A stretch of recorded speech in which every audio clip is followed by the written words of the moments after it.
A very good afternoon to one and all, respected our Professor and Head Department of Community Medicine, Dr. Uday Narlawar sir, our very own alumni, Dr. Sanjay Zhodpe sir, other associate professors in the Department of Community Medicine, Dr. Samir Gulawar sir, Patil ma'am, Wadhwa ma'am, Uke ma'am, More sir, my colleagues and postgraduate students. NMCN network, through NMCN network, almost 50 colleges are connected throughout India. And from GMC Nagpur, we are the first department who are going to be presenting according to department wise. And we are very lucky enough to have Dr. Sanjay Zhodpe sir as a guest speaker for today's session. Dr. Sanjay Zhodpe sir, he is the Vice President Academics Public Health Foundation of India, Director IIPH New Delhi, and he was the past president of our very own organization, that is IIPSM. Recently, he is ranked in the top 2% scientists across the world for his stellar research contribution in the field of tropical medicine. Earlier, he served as Professor of Community Medicine and Vice Dean at Government Medical College, Nagpur, and Director of IIPH, Gandhinagar and Bhubaneswar as well. He also holds joint appointment as Adjunct Professor at Georgia Southern University, Georgia, North Carolina at Chapel Hill, USA, and the University of Sydney, Australia, Deccan University, Melbourne, Australia. So he is a person of international stature, and we are very lucky to have him as today's guest speaker. Earlier, he also served as member Institute of Medicine, Global Forum on Innovation in Health Professional Education, Washington, D.C. He is a former chair, Global Evaluation and Monitoring Network for Health. He is a board member of Routine Health Information Network, Boston, USA. Earlier, he also served as the country lead for Asia Pacific Network on Health Professional Education Reforms and country focal point for Asia Pacific Action Alliance for Human Resources for Health. He is engaged in several major national and international research initiatives and almost has 390 research publications to his credit. And his current professional interest in the field of global health, health systems research, maternal and child health, vaccines, health workforce development, and education of health professionals. He was a guiding force in the COVID pandemic, which was handled from GMC Nagpur and also the Nagpur district. So we are glad enough to have Dr. Sanjay Zhodpe sir as the guest speaker for today's session. I request you all to welcome him with a great round of applause. I request sir to please carry out the session.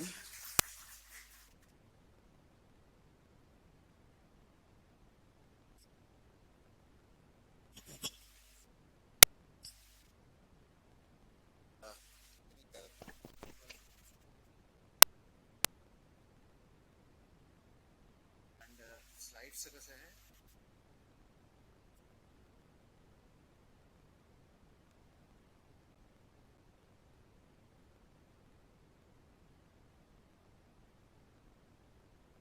So with your kind permission, can I take out for talk, because I think I have maintained distance. So thank you. At the outset, let me thank Professor Narlawar, Head of the Department of Community Medicine in our own medical college. And thank you, Pragati, for generous introduction. Distinguished faculty of our department, postgraduate students, invited guests for this program, and I am informed that this is being connected to several medical schools and probably some faculty members, postgraduate students, some researchers, undergraduate students may also have joined this particular session. So it's a pleasure to be in Government Medical College, Nagpur. Its own alma mater, and therefore it's always a feeling of immense satisfaction and pleasure to be in the institute and in the campus. It's down the line memories that you would get when you visit this campus, and particularly our own department. What I'm going to do is that maybe an hour or so would like to speak to you on one of the very important and critical issues in the context of public health, which relates to the health systems, is human resources for health. And what are the strategic options that we all have for transforming health systems in India so that we can provide quality and dignified health care to our own people.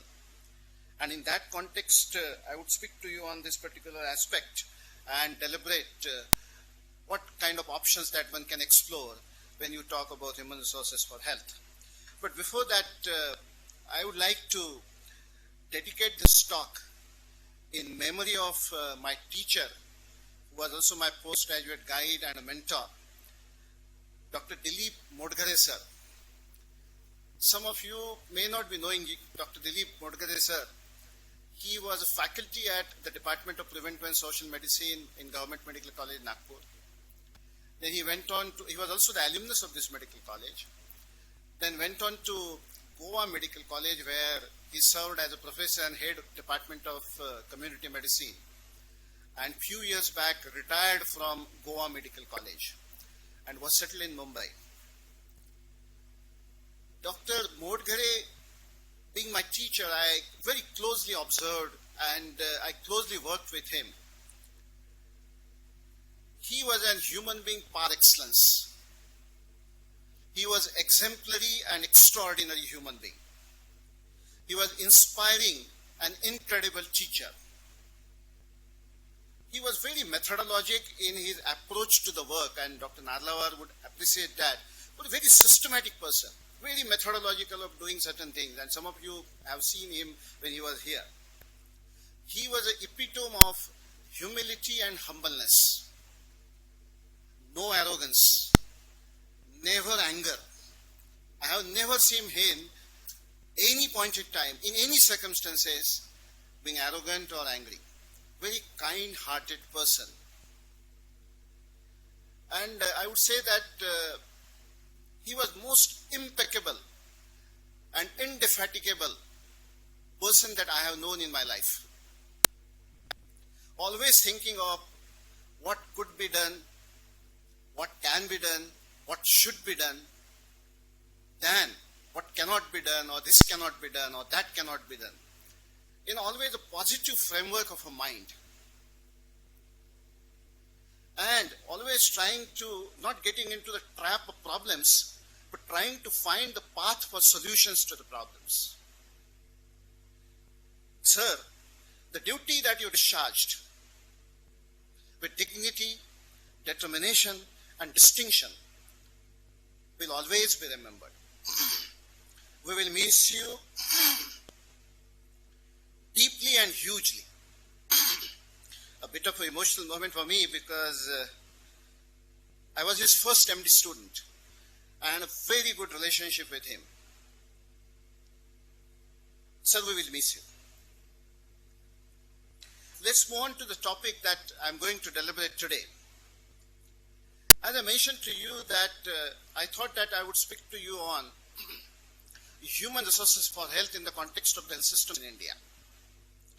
What I'm going to do is, we'll talk to you first about the health system's framework, then present to you the global scenario related to human resources for health, and then bring you back to India to tell you what is the situation of human resources for health in India.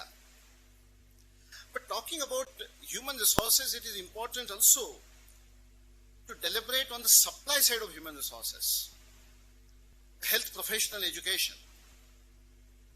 Then to talk about, because we all belong to community medicine and public health, then what is the status of public health professionals in India? And then what are the initiatives taken by the government of India in last couple of decades or so to confront the challenges of human resources for health?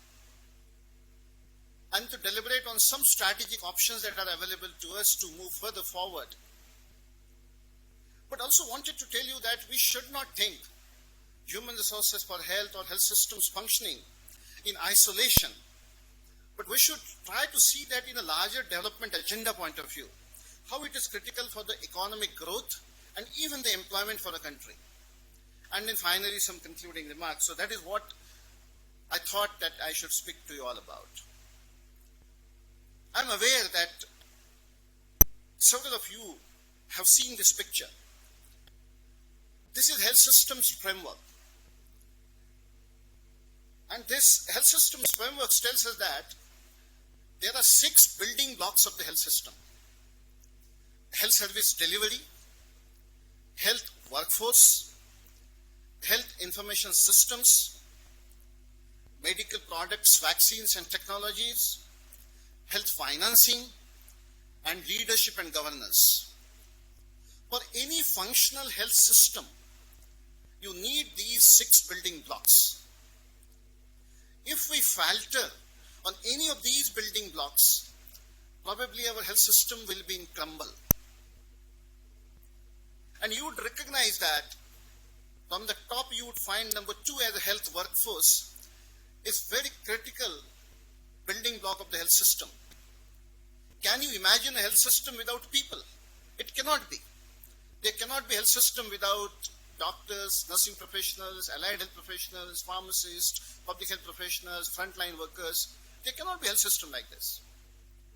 If you wanted that our health system should be stronger and should ensure that the access, coverage, quality and safety that healthcare that we provide, to have final outcomes as the improved health outcomes, responsive system, social and financial risk protection, and improved efficiency, we need these 6 building blocks in place. Today we will focus on one building block, that is the health workforce. How we can strengthen that building block as the health systems framework.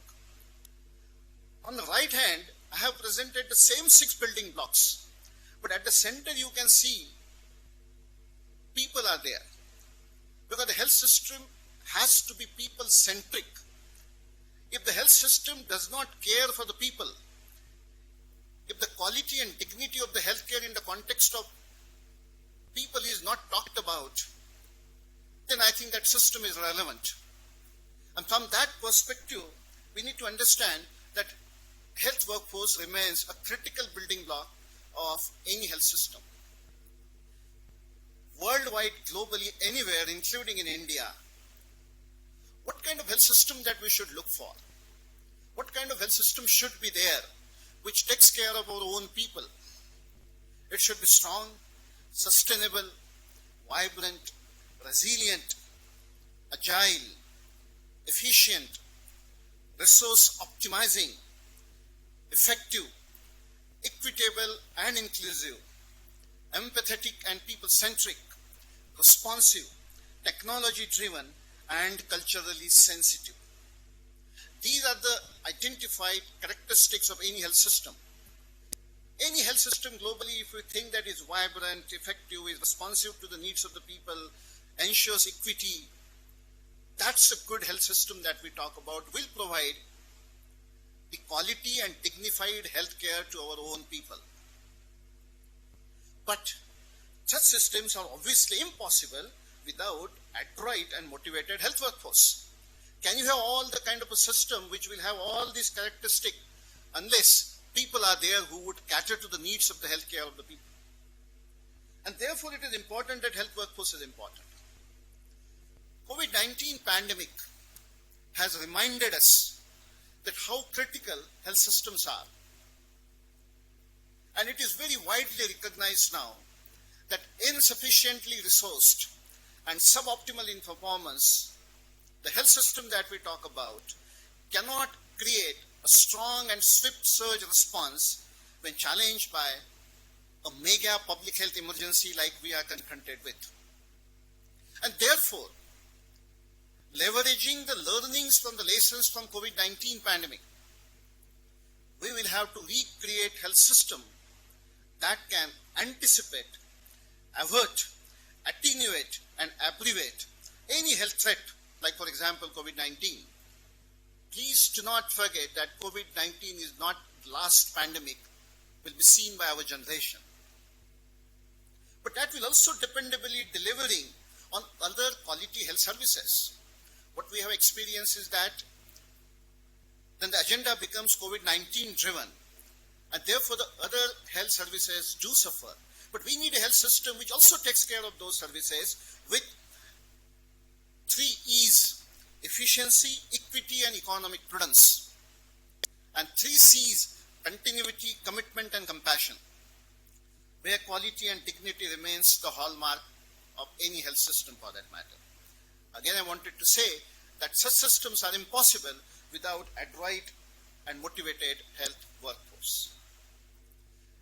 Let's take the view of the global health workforce. If you look at the density of physicians, and you can see this graph, this map rather, the total number of per 1,000 population, physicians number is being plotted, and physicians I mean here doctors, because that is the terminology globally used. And you can see that in Africa, South Asia, some countries in Pacific Island, and even in Latin American country, the situation is not good in terms of the availability of the doctors.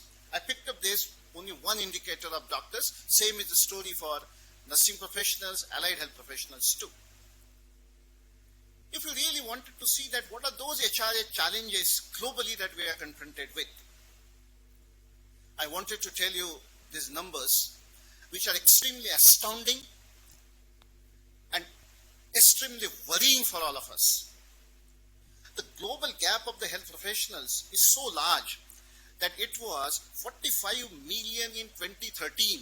In 2013, we had a shortage of 45 million health workforce globally. And this is going to be 53 million by 2030. Despite all efforts in all countries globally, the gap that we require is increasing tremendously. It will be 53 million by 2030. The demand-based, because the estimates are demand-based basically. What is the demand of the healthcare? That suggests that the projected demand of 80 million health workers by 2030. We would require 80 million health workers by 2030 if we wanted to follow certain norms and standards of doctor per population or skilled health workforce per population. But if we wanted to classify those challenges that we are confronted with, the human resources for health, Dr. Golawar was discussing with me before we came here, and he was talking about the medical education and the challenges surrounding recruitment of the faculty in medical colleges in Maharashtra. Dr. Golawar, shortage is one thing, but there are stories behind that. Of course, the shortage is most important. The first is workforce shortage, that we have shortage of people. But skill mix imbalance, then maldistribution, even if we have, they are maldistributed. Negative work environments and weak knowledge base. So these are the 5 important challenges that we are confronted with. And moreover, I also wanted to mention that these challenges are more in developing countries as compared to the developed countries. Like for example, 99% of the total need-based shortage that was estimated in 2013 is mostly for low and middle income countries. But we also need to understand, on the contrary, in developed countries, the health works demand is increasing, like upper and middle income countries for about 33.3 million by 2030. So they are scaling up their workforce rapidly, while several countries in South Asia, Latin America, African continent are lagging behind drastically in that. And of course, numbers is one thing, but as I mentioned to you, inequitable distribution is also challenging. But of course, there are efforts. In last 20 years, we can map that there are several efforts being carried out to ensure that we have sufficient health workforce in place over the period of time. And one thing must be realized, and even this pandemic also taught us that in a very short period of time, we may increase number of hospital beds. We may get RT-PCR testing facilities equipped and scaled up, or oxygen or some drugs made available as quickly as possible. But how do you create human resources? You cannot create them overnight, because now the pandemic is at your door, and you cannot think of from tomorrow we will have these people. Because this is a systematic, strategic, conscious investment over the period of time, maybe next 10 years, 20 years, 30 years, we will have to invest, and then our situation will improve. There are several initiatives globally are taken to respond to this challenge.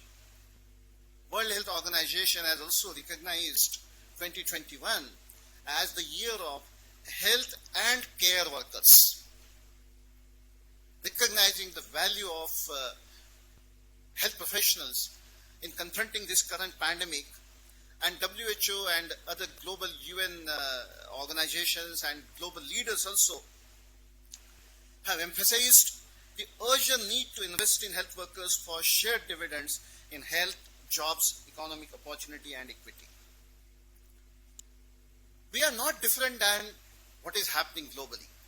Let's contemplate some of the issues in our own national context. What are our own challenges? Our own challenges also fits into these 5 buckets. Workforce shortage, that we have a shortage of professionals, all doctors, nurses, public health professionals. We also have a challenge of skill mix imbalance. Maldistribution is also much more reflected in the country. There are negative work environments and a weak knowledge base. And I will deliberate on each of this circle in a bit of a detail to explain you this. But I wanted to also mention that our national bird is peacock and not the ostrich. And if we really wanted to fix these problems, we will have to first recognize and agree that there are problems. If you say that there is no problem, then everything is well. You cannot fix them. The first thing is that we will have to recognize that we have a challenge. Unless we recognize that we have a challenge, we have a problem, we will not fix it. And therefore, like peacock, we will have to see around and not like ostrich. And that is the learning that we should inherit from our own national bird, that if we wanted to fix our own problems. And what I'm going to deliberate on is a lot of information that I'm going to present to you today is the research work that has been carried out by my team at Public Health Foundation of India. We support and provide a lot of data to the Government of India and Niti Aayog and even globally also, that for matter. And a lot of information that I'm going to present you in terms of the numbers is from these 2 papers which are recently published. One is published on Human Resources for Health in 2 months back, and another was published in BMJ Open in a couple of years back. And these 2 papers basically highlight the information that I'm going to present to you. And I'm summarizing information. If you are interested, you can read these 2 papers in more detail. Let's talk first about the shortage, workforce shortage. Now, this graph tells you about the skilled health professionals' density and health outcomes. You can see on the left side, skilled health professionals' density. You can see Brazil, China, Thailand, Sri Lanka, and India. And this is per 10,000 population. What is in Brazil? It's 97.1. China, it's 46.4. Thailand, 40.7. Sri Lanka, 34.1. And India, 16.7. So skilled health professionals includes only doctors, nurses, and midwives. They do not include allied health professionals, pharmacists, frontline workers. I am talking about the WHO definition of skilled health professionals. If you combine the doctors, nurses, and midwives in these individual countries, you see the difference between Brazil, China, Thailand, Sri Lanka, and India. And I have presented in the size of those green color balls or circles that you can see. But now move on to the middle one, actually, maternal mortality ratio. India is on top, 130 for 100,000 live births, as compared to Brazil 60, Sri Lanka 36, Thailand 37, China 29.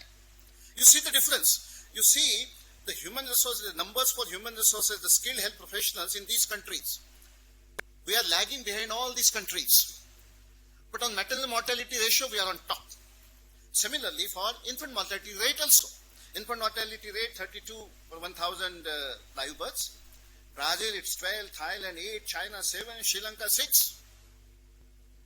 And see, this maternal mortality ratio and infant mortality rate could be an indicators to tell us the health status of the population, roughly. And you can correlate that with the density of doctors and nursing professionals in the countries globally. If we look at only India, forget about other countries. Within our country, what is the status? This is the data that we generated by conducting a lot of data triangulation studies in India and has been published recently. The total size of the human resources for health in India is 3.87 million. This is what we estimated. 3.87 million people work as human resources for health in this country, which includes everybody like doctors, nurses, allied health professionals, pharmacists, public health professionals, and everybody, but does not include the support staff. The support staff, like for example, administrative staff, finance-related staff, ambulance drivers, sweepers, or cooks in the hospital, receptionists in the hospital. So they are support staff. So that support staff that we had estimated in earlier work was 1.2 million. And from 2016, suppose we say that there is some incremental value to that, and maybe 0.03 million has increased in that number. This translates to saying that the total size of India's health sector is 5.1 million. Total, everybody, including support staff also, like administrative staff and drivers, ambulance drivers, everybody for that matter.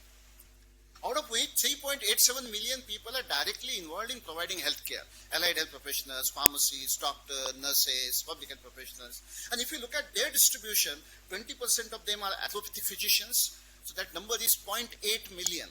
So we have 0.8 million means 8 lakh doctors in India. MBBS doctors, I'm talking about doctors means here MBBS doctors, because Ayush is a separate category here. Then 36%, that is 1.4 million nursing and midwife professionals, 6% pharmacists, 5% dentists, 13% Ayush professionals, and 19% they call it health associates and allied health professionals. So this is what is the distribution in India if you look at from that perspective. But when I say that we have 5.1 million people, total people working in health sector, I have not mentioned here, China has 10 million. That's the difference that we have with China, which is hardly, by a few incremental, the population size is increased in. But interesting things comes forward when we analyze the data and did a lot of data triangulation, looked at a lot of data sets through census and NSSO and the government reports and a lot of data triangulation. I wanted you focus on the second row where I mentioned allopathic doctors. You can see the government of India tells us that as per National Health Workforce Accounts in India, the government tells us it is 1.16 million doctors in India. So that translates to 11,60,000 doctors in India. But when we did the study using NSSO data, what we found is that out of those, only actively involved in the health workforce are only 8 lakh. That is, the total reported is 0.80 million. But because this is based on the reporting data, like NSSO data tells us that, suppose NSSO surveys, I am not sure how many are aware, but the NSSO surveys are carried out where people are asked about to report your profession. So somebody may not be a doctor but still can claim that I am a doctor, so it is reported as a doctor. But subsequently in the same form, they would also ask you about your qualification. So you can do a data triangulation for that matter up to a certain extent. And when we did the data triangulation, we found that although there are 8 lakh people in India claims to be doctor, adequately qualified were only 6,60,000. So 0.66 million. So that translates to 69% of the report that we have with the government. So when the report of NHWA, only 69% of them are actually in the workforce, and if you look at for their qualifications, we found that almost 57% of them are there. And if you see the bottom row, as I mentioned to you, total reported are 3.87 that I mentioned in previous slide also, out of which adequately qualified are 2.48 million, and then it's 67% and 43%. So that's a challenge. But the challenge does not stop here. The challenge further goes to tell us, when we started looking at those who claim that they are doctors or they are nursing professionals, but are they working? Because there may be a lot of retired people. There may be a lot of people who are just not working. And then we found that, in fact, 72.8% are actively working in labor market as doctors or in other capacity. When we looked at this number of claiming that we are working as a doctors, so it was 9.06 lakh. 9.06 lakh. Out of which only 6.6 lakh, that is 72.8%, they are actively working in the labor market. 4.5% are currently unemployed and looking for jobs. This is the data from the National Survey, the survey carried out by the Government of India. So you have a substantial number, almost 5% of our doctors who are MBBS doctors, and they say several of them are probably preparing for their PG exams and other things for that matter, but 5% are underutilized, they are not utilized in the sector. And you have 22.7% of individuals with degree in medicine reported themselves out of the labor force. So maybe several of them are retired, some of them are housewives, and there could be many other reasons. So the point is that then finally the availability of the people who deliver the health services is again drops down. That's the point that I am making when you actually look at how many people are working in the system. But what about our public system? What about only public sector? Because these are the numbers I am presenting which are national numbers, which includes the numbers in the private sector also. It is across the country. But if you look at the public sector in India, and you again can see the point number 3, where the category of medical specialists like surgeons, OBGY specialists, physicians and pediatricians, where we need them at district hospitals and we also need them at community health centers. The required position was, and this is the source you can see at the bottom. Every slide I have presented the source also. This is Rural Health Statistics of the Government of India. And this was published a few months back. This is a report of 2019-20. These are the government figures only. So requirement is 20,732. But in position are 4,957. So 24% are in position. It means at our community health centers and rural hospitals in India, the 76% vacancy of medical specialists is there. The tremendous vacancy, that this is the story. If you look at the cross-country comparison of doctor per population, like for example, doctor per 1,000 population, and where do we stand in comparison with other countries? United Kingdom, there are 5.82 doctors per 1,000. Sweden 4.33, Brazil 2.31, China 1.98, Sri Lanka 1.15 per 1,000, Thailand 0.92 per 1,000, Bangladesh 0.64 per 1,000, and India 0.61 doctors per 1,000. I picked up some of the countries. Of course, there are many other countries which are below India also for that matter, like in Africa and other parts of the globe. But the point I'm saying is that we compare ourselves with China, we compare ourselves with other peers in BRICS for that matter, Brazil and other countries. There you would find, and this 0.61 number also, if you can see in the corner in the red I have mentioned, if you adjust for qualification, then it translates to 0.5 per 1,000. So we have 0.61 doctors per 1,000 population in India, and that is quite astounding. What is the status of nurses per 1,000 population? Sweden 21.6 nurses per 1,000 population, UK 10.29 nurses per 1,000 population, Brazil 7.40, Thailand 3.17, China 2.66, Sri Lanka 2.26, India is 1.06. So we have 1.06 nurses per our 1,000 population in India. So this number is also quite low as compared to, you see, other countries for that matter, how well they are performing. And again, if you adjust that for adequate qualification, this translates to 0.6 per 1,000 population. Similar is the story of medical specialists. Although our intake capacity has increased in last few years or so, you might have seen number of postgraduate seats in medical colleges have increased in last few years. We have a capacity of almost 30,000 PG seats are available in all disciplines, clinical and non-clinical, including DNB programs and all MCI, all these programs together. But the FOGSI, that is, the Association of Gynecologists, they tells us that 40% shortage of gynecologists in India. IAP estimates tells us that 50% shortage of pediatricians in India. We have 3,800 psychiatrists, and WHO few years back in 2015 actually has told us that we are a shortage of 66,200 psychiatrists. I don't know if we have 3,800 psychiatrists right now, and if we wanted to have that 66,200, how many years, that 30, 50, 70 years we would require, we really do not know, considering the current growth rate that we have. The shortage in community health centers I talked to you about. And same is the story of other medical specialists also. Then what we did is that, because we work for the government and we provide a lot of data and do a triangulation, and then for planning purposes, that in 2019 base we had calculated and we estimated that we have a shortage of 0.82 million skilled health workforce.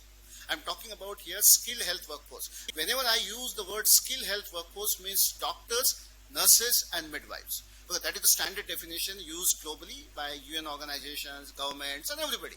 Whenever it is said HRH, it includes everybody.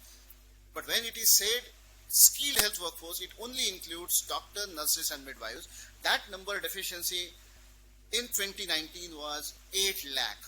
This, with the current growth rate that we have, increase in number of medical colleges or nursing institutions, in 2025 the forecast is of 0.86 million, and 2030 the forecast is of 0.75 million. So next decade or so, if we continue to grow with the same speed of the growth in our health professional education, we will continue to have almost 0.7 to 0.8 million deficit of the health workforce in India. Now let's move on to the skill mix imbalance. Skill mix means, like for example, looking at nurses to doctor ratio. Now on the right side, you can see nurses to doctor ratio for some countries, like in Sweden, there are 5 nurses for 1 doctor. Brazil, there are 3.2 nurses for 1 doctor. Thailand, 2.3 nurses for 1 doctor. Sri Lanka, 2 nurses for 1 doctor. United Kingdom, 1.8 nurses for 1 doctor. Then you have China, India 1.7 per 1 doctor. Then China 1.3 per 1 doctor. And Bangladesh is 0.6 per 1 doctor. What is ideally recommended is that there should be 3 nurses per 1 doctor. When you have 1 doctor, there should be 3 nurses. That is the OECD recommendation, 2.8 to 1. And our own high-level expert group of the Planning Commission report also actually tells us that this number should be 3:1. But if you look at the India, it is 1.7:1. So there also skill mix balance, we have a challenge. And not only in terms of that challenge, but entirely doctor-centric approach in India. If you see, I don't know how many of you have seen the Thailand health professionals.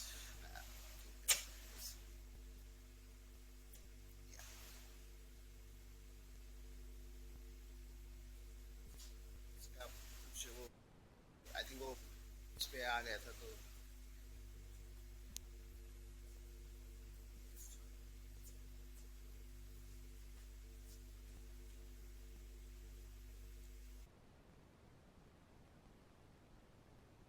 doctor-centric approach in India, our nursing professionals' competence is pretty on lower side as compared to nursing professionals in Thailand. They call them as a nurse practitioners. A lot of functions that could be done by doctors are done by nursing practitioners in European country, Thailand. They have empowered their nursing professionals. When on one hand you have a shortage of doctors, probably we will have to work around to see that how we enhance the skills of our nursing professionals.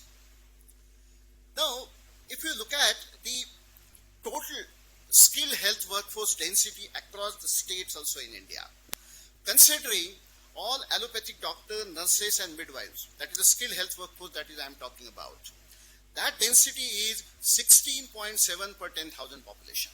In India, we have doctors, allopathic doctors I am talking about, doctors, nurses and midwives, 16.7 per 10,000 population. If you add Ayush doctors to that, that number translates to 20.4 per 10,000 population. But the variation that you can see across the states is challenging. But at the bottom you can also see, if you adjust that for adequate education, then that translates to 11 per 10,000 population. And on the right side box you can see the World Health Organization has recommended that it should be, there are 3 thresholds that WHO has recommended: 22.8 per 10,000 population, 33.45 per 10,000 population, and 59.4 per 10,000 population. So this is what is the story. So where are we? Even that minimum threshold of 22.8 per 10,000 population, and we only have 16.7 per 10,000 population. So we are grossly lacking in that term also. If we divide that and if we look at only the doctors, and again the physicians and surgeons is the terminology that used in NSSO, but you treat them as an allopathic doctors, that is 6.1 per 10,000 population, and for nurses it is 10.6 per 10,000 population.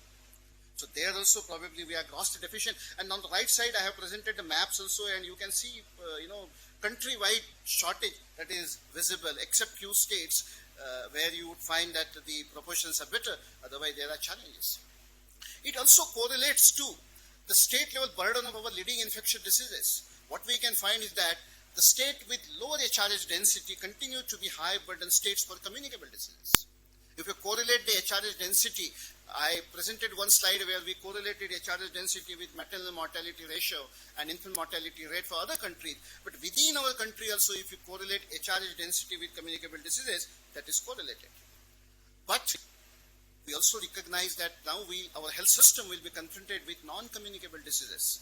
And this is also the work done by PHFI, where we looked at the burden of disease, and we looked at from 1990 how it is shifted now to 2016, and we can very well see that now non-communicable diseases are emerging and likely to be the challenge, and therefore we will have to see that how our health workforce is prepared to respond to non-communicable diseases, because our rural health infrastructure, particularly primary health centers, sub-centers, we call them now health and wellness centers, but they are all basically related to dealing with the challenges of infectious diseases or maternal and child health care. But now with the concept of health and wellness center, how do we empower them to deal with risk factors for non-communicable diseases will also be a challenge. But maldistribution continues as rural and urban areas also. You can see that 66% of our population is a rural population, and 34% population is urban population. And if you can see the doctors who are there in the blue shade, you can see where you have rural population in blue color. When you have 66% of population living in rural areas, 27% doctors in rural areas, 8.69 in dentists in rural areas, 48% Ayush professionals in rural areas, 35% nurses in rural areas, 34% others, and 33 total. So again, that tells us basically that there is a challenge of distribution. Now, the private sector plays an important role. We must recognize that in India, where we all recognize, if you look at the service delivery in India, 70% outpatient care is dealt by the private sector, and 58% of the inpatient care in India is dealt by the private sector. From that perspective, if you look at, in private sector accounts for around 62% of our total HRH that is available in India. So the public sector has 38% of the total, that 3.87 million people that I mentioned to you in 65% of our allopathic doctors and almost 88% of our dental and 92% of our Ayush professionals work in private sector. 58% nurses work in the private sector. Move on to the negative work environments. Having said this, we also need to realize and recognize that the work environments has an important public health challenge.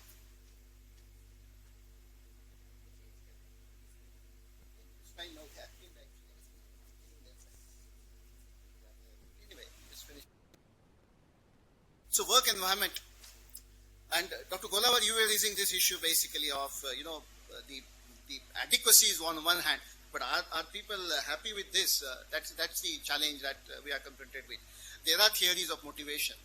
Having numbers is one thing, but are they motivated?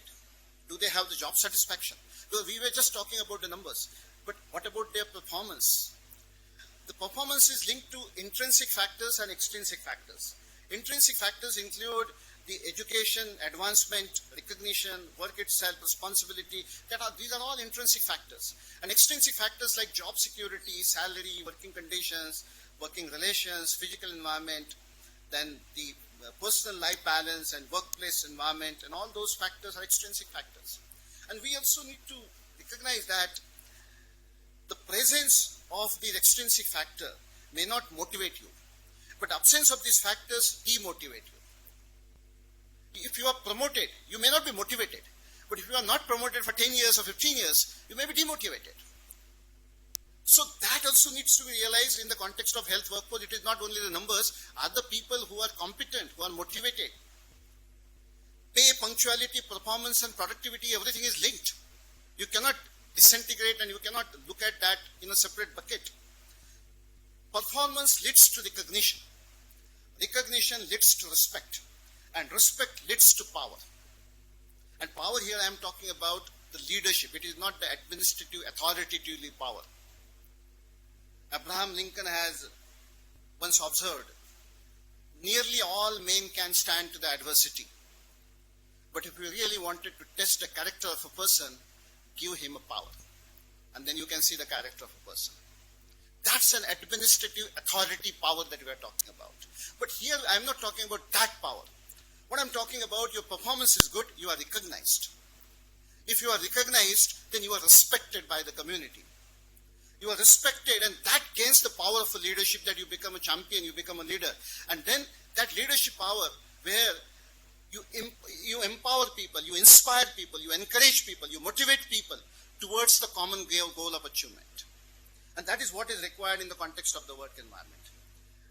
This is the Room's expectancy theory. Quickly I would mention about this is that the performance then therefore is linked up with intrinsic outcomes, that I should be internally happy. I should feel the sense of achievement, advancement. But extrinsic factors are also important. My salary is not increased. I'm not getting increments. I'm not promoted. So that's also important. If both are taken care of, and then there is a pursued fear of awards and sanctions, that if somebody is doing well, then that should be rewarded. Once that is done, then there is a job satisfaction. Once the job satisfaction is there, and then you have, the person will put more efforts because the person is satisfied. And to convert those efforts into performance, he also needs, or she also needs, continued guidance in terms of direction, supportive supervision. He should also be provided opportunities to enhance his competencies, skills, because knowledge changes over a period of time. He should also be provided with some resources, and then the performance improves. The performance improves, again, then intrinsic outcomes, extrinsic outcomes. So this is the cycle that is important in that relationship that we talk about. So linking human resources actions to the health outcomes, it tells us about, on left hand you can see all these actions where we talked about adequate numbers and worker skill mix and everything. That will translate to the workforce objectives where we have increased in coverage of the services, people are motivated, they are competently dealt with, and that will increase the health system's performance. And finally, it will have impact on the health of the outcome, health of the population. That's the finally, because finally we all are here to improve the population health, to provide the quality and dignified healthcare to the people. So this kind of mechanisms needs to be looked at. But on one hand, we complain that we don't have people. But it doesn't matter how many resources that you have, if you don't know how to use them, it will never be enough. Because the efficient management of human resources is also a challenge. So maybe we have limited number of doctors now in the medical college, but how efficiently we utilize these doctors in this COVID-19 pandemic is also important from that perspective. Now I will come to this fifth block, that WIC knowledge base, that and talking about the research in the context of the health workforce and human resources for health. Unfortunately, there is a very limited research in health systems. You would also see a lot of our thesis work by the postgraduate students would surround around infectious diseases, maternal and child health, or chronic diseases, including mental health, accidents, and everything. But the research in the context of the health systems, research in the context of the health workforce, why people are motivated, why people are not motivated, or the numbers that I presented a lot of research now, in last few minutes or so. So the research and documentation in HRS is WIC knowledge base that we are confronted with. And not only that, information is important, that we have to translate that research into a program and policy decision-making processes also. And for designing the interventions for improving human resources for health in the country. Equity-oriented health interventions, evidence-informed health interventions, culturally compatible, context-relevant, robust in design, and finally I wanted to also mention about the resilient in overall structure and resource optimizing for that matter. So if that kind of interventions are being devised, and based on that, we create the data, evidence, and even HRH practices, documenting successes and failures. Sometimes we always talk about success stories, but we don't talk about failure stories. And health systems context, even documentation of failures, something has not worked, is also important. Because failure, to recognize the failures, also creates the conditions for more failures. If we fail in recognizing the failures, we will create the conditions for more failures also. Evaluation, quality of health professional education. Then the third block that I wanted to mention is HRH information system. The routine health information system. The engagement of the health professionals in labor surveys is very limited. We really do not understand the dynamics of the labor surveys, where these numbers come from. How do we use the secondary data sources? The HRH policy and strategy. We have a national health policy, but even today in India, we don't have the HRH policy. Each state should have the HRH strategy. Your own medical education department should have the strategy for human resources for health. And then, Dr. Goravar, you were mentioning about the shortage of medical teachers and all that. Where is the strategy? There is no policy. There is no plan for next 5 years, next 10 years. It will not happen overnight. You can't have overnight everything being created. Advocacy is important. We need champions. We need discourse and disposition in these areas. These areas are not talked about. Health systems building blocks are unfortunately not talked about. We need convincing and compelling narrative, and we have to shape the agenda.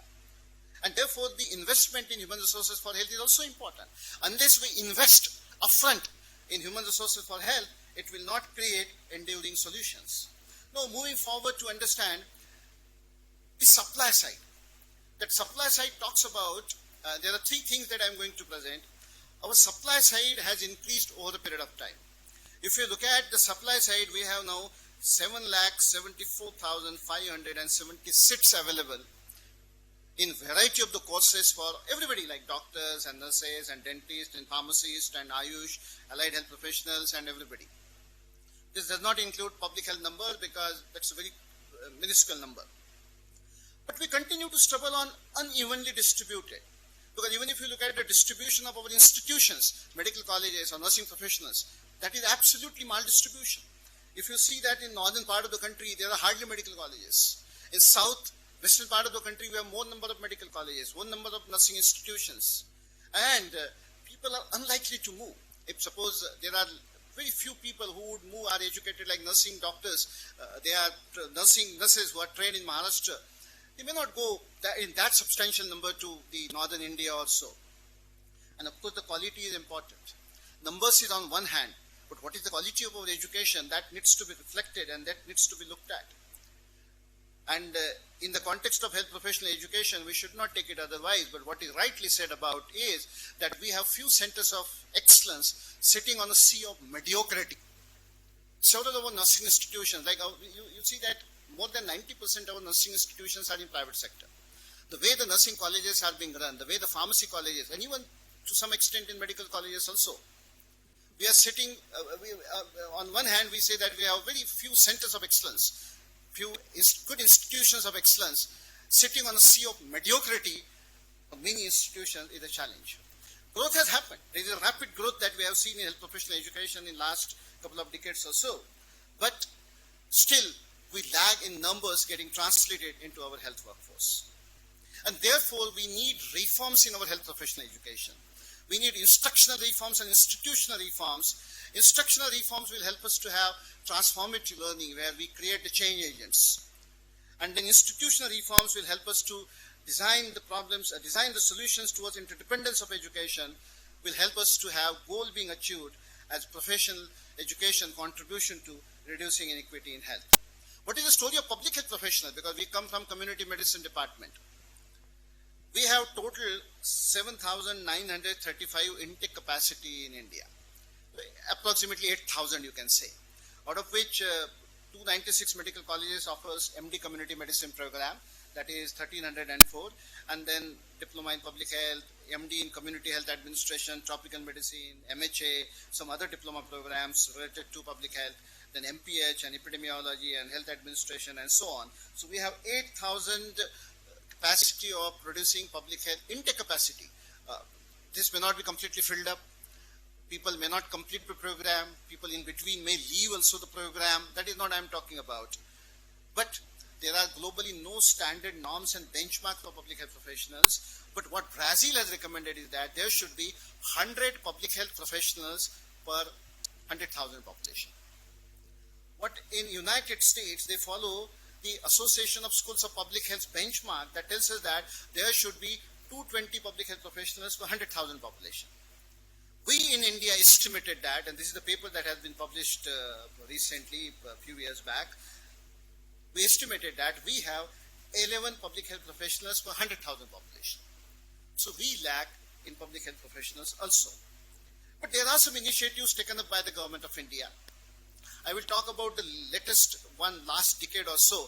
We were talking about 1970s, hardly matters the difference. In 1980 or 1990, some committee has reported something, that is fine for the benefit. But last 10 years or so, because that had direct implications on policy and programs, now this high-level expert group, and fortunately we played PHFI a very important role in, we hosted the secretariat of this high-level expert group report on universal health coverage, which actually, chalked out the guidance for how do we improve in medical education and other health professional education, and how we improve, and there are very detailed report. I would request you that you can have a look at this report. It's almost close to 300 pages report, which tell us about the health workforce initiative that we have taken up. The National Rural Health Mission launched in 2006. Now we call that as a National Health Mission. It was initially NRHM. Has taken up a lot of illustrative initiatives, like for example, compulsory rural posting, then preconditions of working in rural areas, precondition of working for promotions, monetary incentives, task shifting, creation of new cadre, revision in service rules, private sector participation. So these initiatives have happened, different states, and then again detailed reports are available, but these are the initiatives that are taken care of. But now what are the strategic options that are available? I wanted to mention that we all should read our national health policy very carefully. 2017, it's the latest, 3 years back, brought by the current government only, because when some government brings it and the same government remains in the power, then generally they would take that forward. Sometimes change in the governments, we have seen losses there, but fortunately same government is there. So, and this national health policy outlines and articulates several initiatives in the context of the human resources for health, including medical education, attracting and retaining doctors in remote areas, mid-level service providers, nursing education, ASHA, paramedical, and everything. The question is not about the policy. The question is not about the program. The question is about translating that into the ground level. When we say something that we wanted to, like nursing education for that matter, if there are certain recommendations, we have to see that how this recommendation gets translated and that we have converted them into the system. This is again an interesting report. I don't know how many of you are aware, but these Finance Commission reports are very important, because national health policy would outlay that this is what is to be done. That's a policy documents.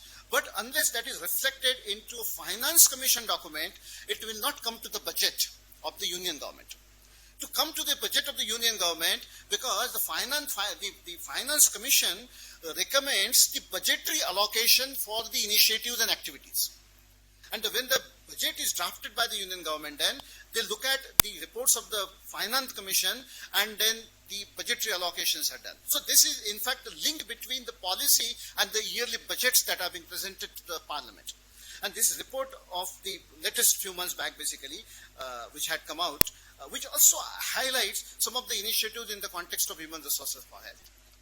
And therefore, because it is reflected in the 50th Finance Commission report, we believe, and we should believe, that probably would come into budgetary provisions for implementation of some of these initiatives. The government has very important overarching role to play in human resources for health, both in terms of stewardship and in terms of public delivery management. Capacity, like HR architecture at the Ministry of Health and Family Welfare level. This is one of the recommendations that I have been insisting for last few years in Delhi, is that I always tell the Health Secretary and other senior officials of the government, even in Niti Aayog also, that they should see the Thailand model. The people who are working in the health ministry, technical people I am talking about, you see the size of the technical people. For public health professional, it was only 130 or something number, basically, public health professionals working in the Nirman Bhavan. You see the size of the Nirman Bhavan. And you go to the Thailand, there are 20 buildings like Nirman Bhavan of a health ministry. In Nirman Bhavan, we have one wing, then infectious diseases, immunization, then 2 rooms for tuberculosis program, 2 rooms for immunization program, 2 rooms for this, vector-borne disease control programs. And programs stop sitting there. And in Thailand, they have separate building for nutrition, separate building for non-communicable diseases, separate building for vector-borne disease control program. The point I'm making is basically the whole architecture at the ministry level itself needs to be revisited. Human resources management system, regulatory approach, regulatory framework. Now these allied professionals, the bill has been introduced, you must have heard recently. Knowledge base is important. That we work in cocoons, we work in isolation. We have to engage with the people who understand the labor market analysis. There are a group of people who work in the labor market to understand the dynamics of the labor market. Supply side is important. We talked about reforms in health professional education. On the public delivery management, the capacity is important. We are advocating public health cadre. Let's see how it goes. Responding to the shortage of medical specialists that we talked about recently. Talent acquisition and management of HRH processes. The current government is in favor of this, and Prime Minister is in very much favor of this, of talent, lateral talent acquisition. And Prime Minister has a couple of times very clearly mentioned this, that we should get people from outside also. It is not only the job of the government. If you should get at the joint secretary level or at the technical level, people from the outside, the talent should come to the government.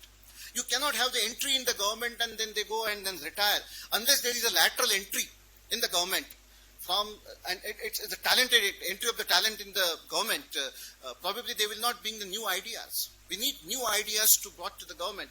Let's see how it moves, but this is also important and this government is key. Service delivery is important. Task shifting and multitasking and multi-skilling HRH framework that we talked about is important. The last, I think, couple of minutes or so, let us not look at the health workforce or human resources for health or even health system in isolation. We have to see that, and when we make our narrative to the government, it should be convincing and it should be compelling. And how do we make that? When you tell them that, we have a shortage of doctors, we have a shortage of, suppose, health professionals in the country, they would listen to you.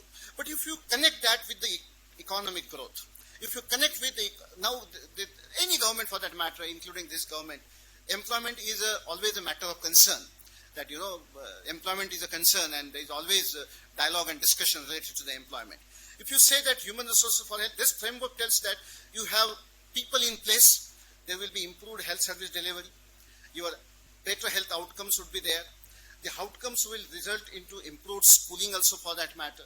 On parallelly, it can rise in productivity, contributes to the economic growth. Economic growth leads to the employment. Employment again contributes to the human resources for health. Employment directly contributes to the better health outcomes. Better health outcomes are there, they will also contribute to the outcome. If you present a framework saying that if you invest in human resources for health, it will also become a driver and engine for the economic growth and employment in the country, then there is a reception in other ministries, including Finance Ministry and Niti Aayog and other ways. And therefore, we should argue from these lines that how human resources for health can be linked up to the economic growth and employment.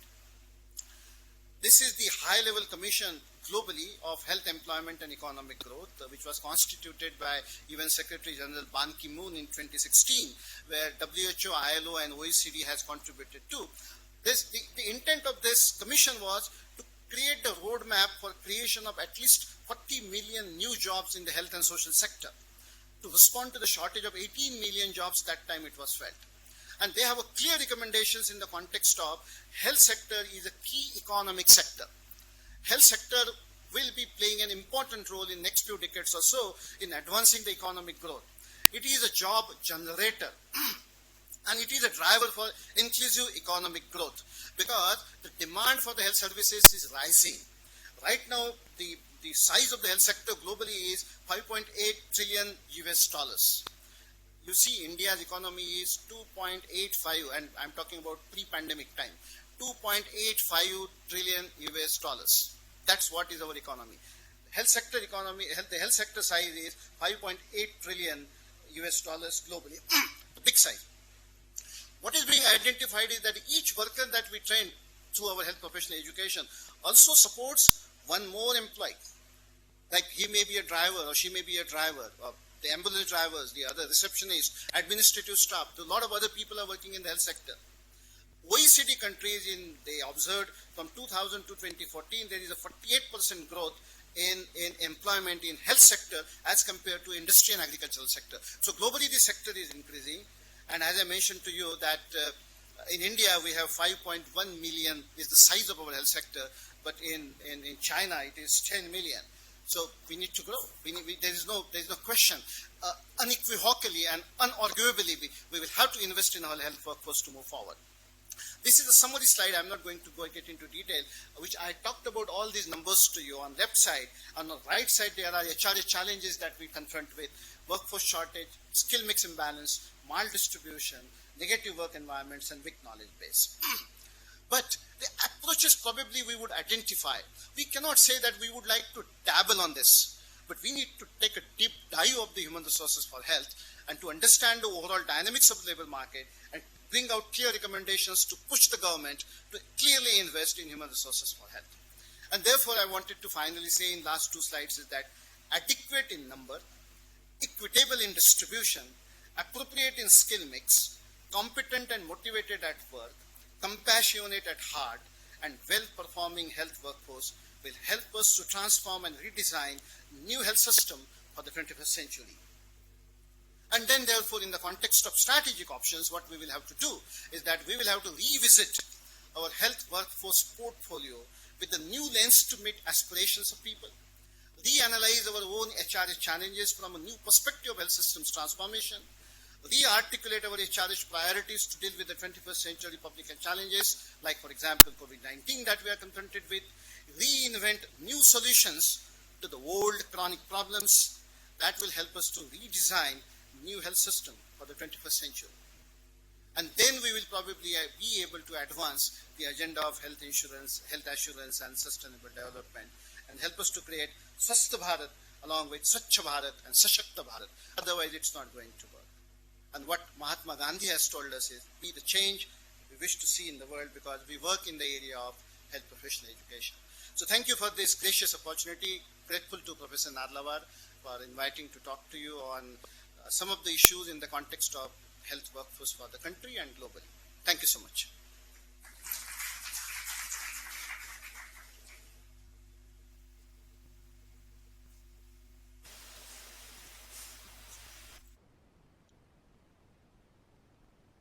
It was an excellent presentation, Sanjay. A lot of figures you have shown, the current trend in the world, you have compared it with India, and as we have witnessed this time during the pandemic of COVID-19, how we have faced this problem of crunches in the health infrastructure in our India, including the health manpower, health human resources.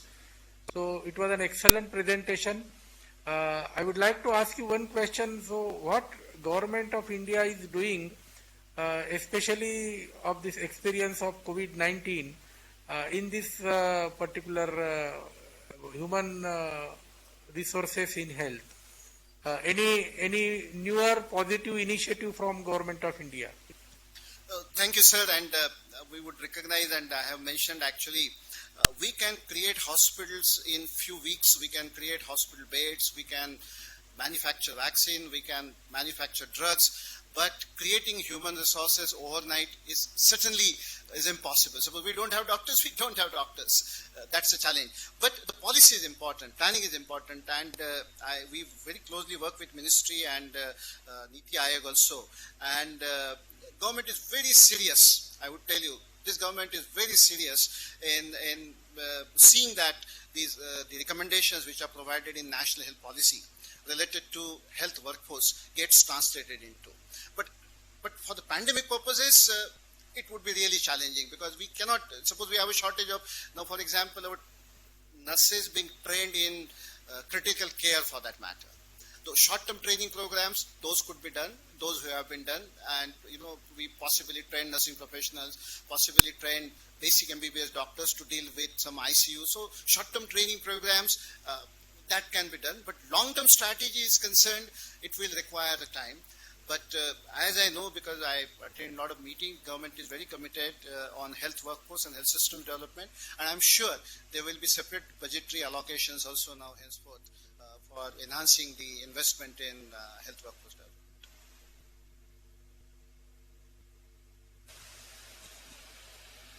Any questions?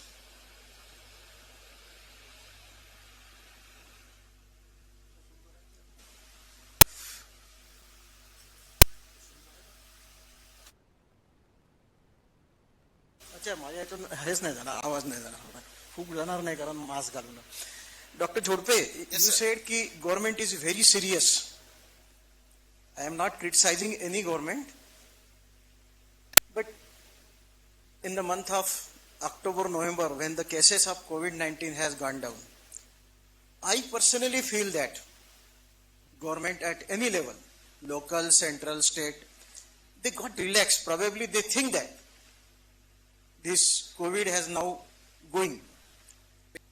It is, the warning was given at various levels that the second wave is likely to become. But efforts were not taken. Serious efforts were not taken. It may be a oxygen, it may be a medicine, it may be a ward, it may be a vaccine. I personally feel. So you said government is serious. Now another question is that it is difficult to convince the political people, because the decision in our country is taken by a political people, and convincing a political people, because they want a political issue for implementing, and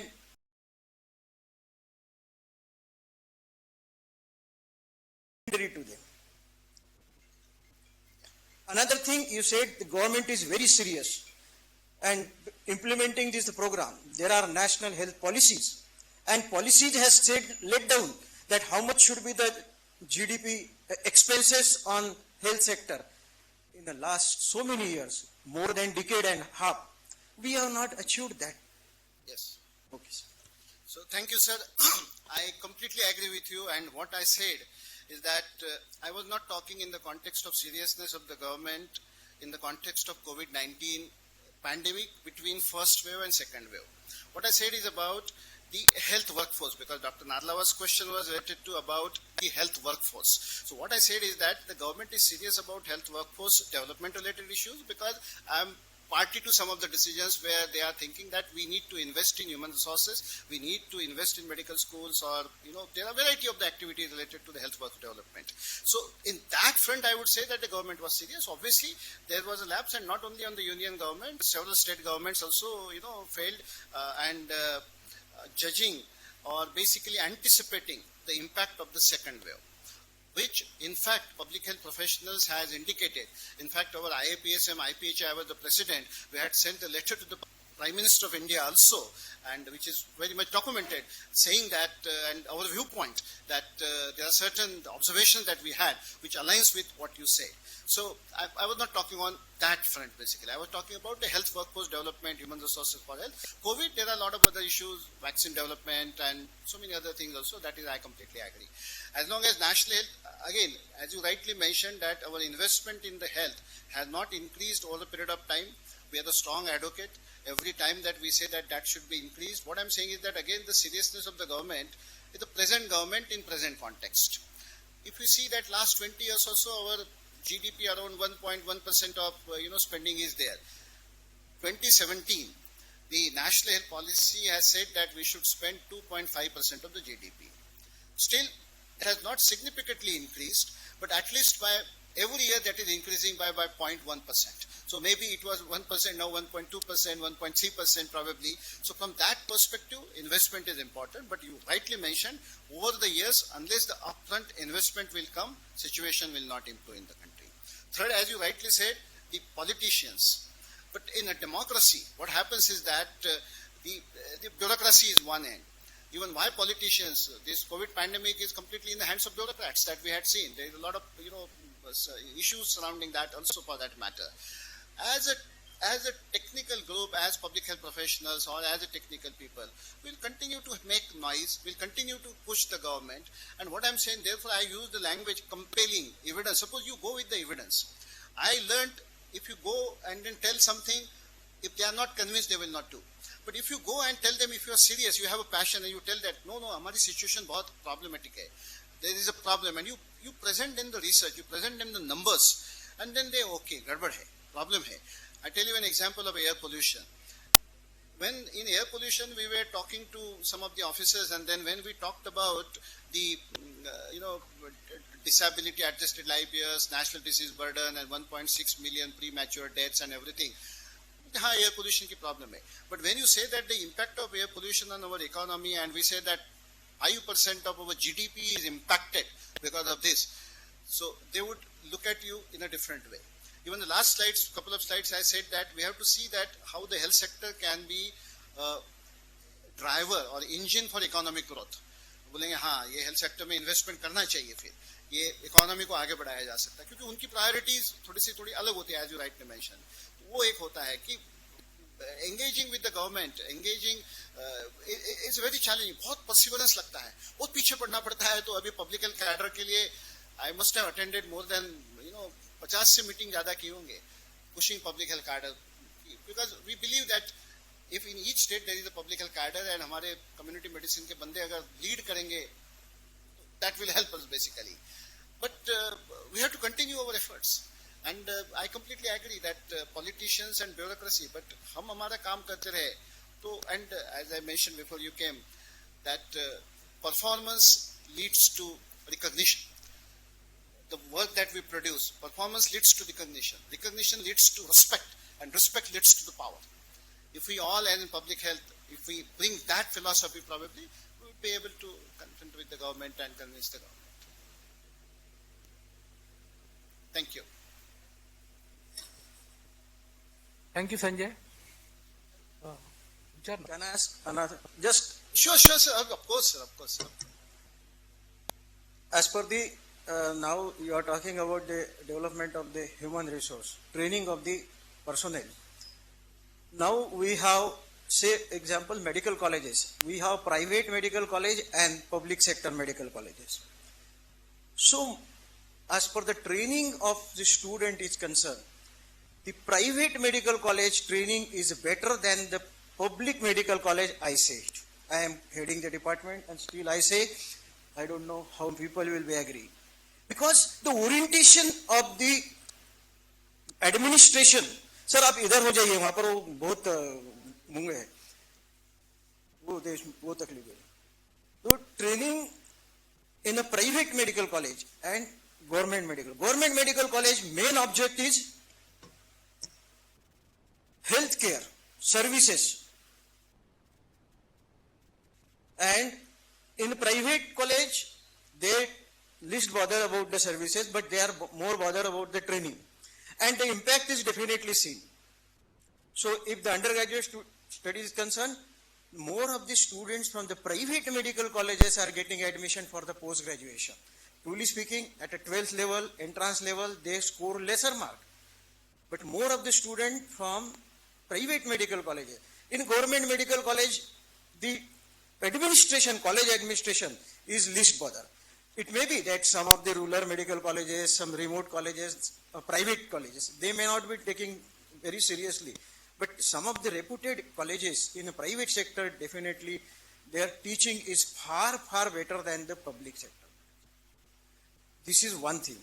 And one thing, in a WhatsApp University, we might have seen the video of Dr. Berry, probably, is a cardiologist. He said these MCI or NMCs, their guidelines, and these are far, far, far more than that. Truly speaking, the medical colleges can be started with very small resources. So how far you are agree with him? I personally does not. So as long as that person is concerned, as a national president of IAPSM, because he had also mentioned there is no need of community medicine as a subject also. So I myself had written a letter protesting the stand of our association and mentioning that his views are not acceptable to us. What I also believe is that although these are influencing people and their views do matter, but sometimes we have to ignore these people also, because somebody comes and they have their own views, they are entitled for their views basically. Relevance and importance of our subject is known to us. Why somebody says something because they are clinicians and then they may have their thoughts also, that is fine. But we believe that it is important and relevant. As long as the quality is concerned, what I would feel is that I'm not aware, what you said, because I'm not involved directly right now, last for a few years or so. But there will be some good institutions, even in public sector, and they are providing good education. And there may be some private sector institutions, probably they are not at good also. So there will be good and both, good and bad, institutions. And therefore I mentioned that we have few centers of excellence sitting on the sea of mediocrity. That applies both the sectors. Unfortunately is that in medical institution, in public sector are bogged down by so many other things for that matter. Like now the impact of this during COVID-19 pandemic also. The medical colleges, public medical colleges, public sector medical colleges, a lot of burden that they are sharing of this pandemic. Private medical colleges, still they resist and they will say that हम इतने ही patient रखेंगे, हम लोग अपना medical education continue करेंगे. यहाँ तो everybody is involved in pandemic control for that matter, practically everybody, and so that has also impacted. So I would say that it would happen, but pandemic is an exceptional situation, but I think your view may be generally also applicable basically. Why only in last 2 years, over a period of time also for that matter. So introspection has to be done on our part. How do we improve upon medical education? How do we impart good quality medical education? That is to be done by the departments also and at state level, because policies are framed in a larger context. Implementation happens at the ground level. So the implementation, whatever curriculum is good, we design everything competency driven and everything, but finally if you don't teach, if you don't deliver, then what is the use of that competency driven curriculum or good curriculum, or for that matter, Sir, it is in my own college. I requested our administration dean sir that we should have a good internet facility so that we can take the online classes. Now we are taking our online classes with our mobile data, wo beech mein chala jata, continuity in the net is affected, the teaching definitely get affected, because nowadays we are online. Then in month of February we have started these classes, and then directives from the university with the social distancing. I requested that there should be a public addressing system in each lecture hall. It was, I told in the college council meeting, it was accepted, but yet nothing has been done there. So this is the negligence for the education is per person. Teaching, training activity. But now we have this surgical complex is converted to this COVID hospital, and because it is done by the administration, the district administration or divisional commissioner get involved, the bureaucracy get involved, and that's why they are only doing the thing. This public addressing system, high network is not requirement of MCI or NMC. So that's why this problem. If there is a requirement from the MCI or NMC, then probably the institute will do. So this definitely. I agree, sir. Thank you.